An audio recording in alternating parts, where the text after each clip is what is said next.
A major oil refinery in southern Russia near the border with Ukraine has been hit by 2 drone strikes. Meanwhile, heavy shelling is continuing around the town of Separatist in the Donbass region, where Russian forces are focusing their attacks.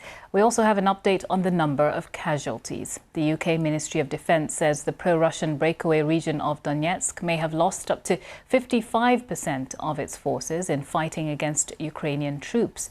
UK military intelligence says the Donetsk People's Republic had acknowledged that more than 2,100 military personnel had been killed in action and more than 8,800 had been wounded since the start of the year. Our correspondent Joe Inwood in Kiev has the latest.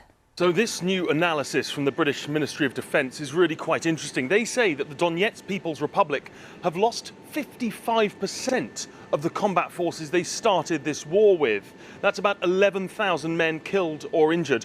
They also say that that's because they are coming in with substandard equipment very often and poor morale. Now, a lot of the fighting, a lot of those losses have taken place around the Donbass, and that is where it remains the most intense, specifically the city of Severodonetsk, where Ukrainian forces have been pushed back into just one small industrial area, into the Azot factory, but also the city of Lysychansk, which is coming under increasingly heavy artillery barrages. And really that is where Russia has had an advantage throughout this entire conflict. The weight of artillery that it can bring to the fight is just far greater than anything the Ukrainians have at their disposal.